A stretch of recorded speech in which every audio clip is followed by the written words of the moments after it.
Hello hi, നിങ്ങൾ ജിബ്ലി AI ഉപയോഗിച്ചിട്ടുള്ളവരാണോ? എങ്കിൽ ഈ വീഡിയോ നിങ്ങളെ പ്രവോക്ക് ചെയ്തേക്കാം. ജിബ്ലി AI ഇന്ന് ലോകവ്യാപകമായി ഉപയോഗിക്കപ്പെടുന്നു. എന്നാൽ ഈ ട്രെൻഡിന് പിന്നാലെ പോകുന്നവർ യഥാർത്ഥത്തിൽ ജിബ്ലി സിനിമകൾ കണ്ടിട്ടുള്ളവരോ മിയാസാക്കി എന്ന കലാകാരനെ മനസ്സിലാക്കിയിട്ടുള്ളവരോ ആവില്ല.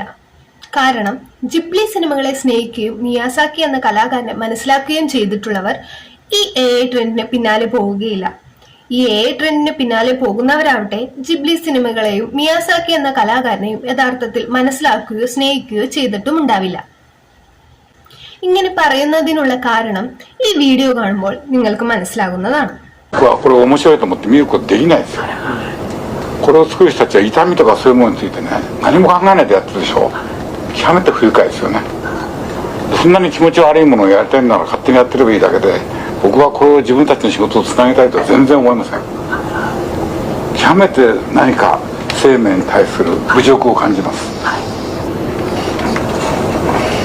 ജിബ്ലി സിനിമകളുടെ സൃഷ്ടാവായ മിയാസാക്കി ഈ വീഡിയോയിൽ വ്യക്തമായി പറയുന്നുണ്ട്, തന്റെ കലാസൃഷ്ടിയിൽ ഒരു AIയോ ഒരു മിഷിയനോ ഉൾപ്പെടുത്താൻ അദ്ദേഹം ആഗ്രഹിക്കുന്നില്ലെന്ന്. അതുപോലെ തന്നെ AIയോ മിഷിയനോ തന്റെ സൃഷ്ടിയെ ഏറ്റെടുത്ത് ചെയ്യുന്നത് അദ്ദേഹത്തിന് ഒരു ഇൻസൾട്ടായാണ് ഫീൽ ചെയ്യുന്നതെന്നും അദ്ദേഹം പറഞ്ഞു വെക്കുന്നുണ്ട്. ജിബ്ലി സിനിമകൾ കണ്ടിട്ടുള്ളവർക്കും ആ സിനിമകളെ മനസ്സിലാക്കിയിട്ടുള്ളവർക്കും അറിയാം, മിയാസാക്കിയും അദ്ദേഹത്തിന്റെ ടീം അംഗങ്ങളും കൈകൊണ്ട് വരച്ച് വർഷങ്ങളുടെ അധ്വാനത്തിലാണ് ഓരോ സിനിമയും ചിത്രീകരിച്ചിട്ടുള്ളത്. എന്നാൽ ഇന്ന് കലാകാരനെയും കലയെയും പിന്തള്ളിക്കൊണ്ട് കടന്നു വന്ന AI ട്രെൻഡിന് പിന്നാലെയാണ് എല്ലാവരും പായുന്നത്.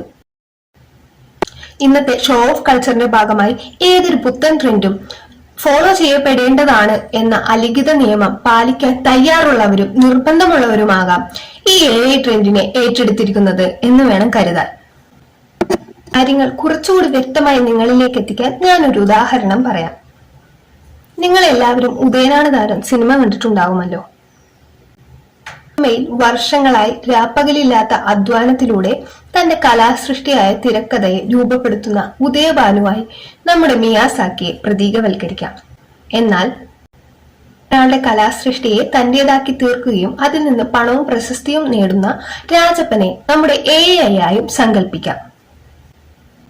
അന്ന് നമ്മൾ സിനിമ കാണുമ്പോൾ ഉദയഭാനു എന്ന യഥാർത്ഥ കലാകാരന്റെ ദുഃഖത്തെ മനസ്സിലാക്കുകയും സമൂഹത്തിൽ അദ്ദേഹമാണ് അംഗീകരിക്കപ്പെടേണ്ടതെന്ന് മനസ്സുകൊണ്ട് ആഗ്രഹിക്കുകയും ചെയ്തിരുന്നു. എന്നാൽ ഇന്ന് നമ്മൾ യഥാർത്ഥ കലാകാരനായ മിയാസാക്കിയെ മറന്നുപോവുകയും AI രാജപ്പനെ ഏറ്റെടുക്കുകയും ചെയ്തിരിക്കുന്നു. ജിബ്ലി മൂവികളെ യഥാർത്ഥത്തിൽ സ്നേഹിക്കുന്നവർക്ക് മിയാസാക്കി തന്നെയാണ് താരം.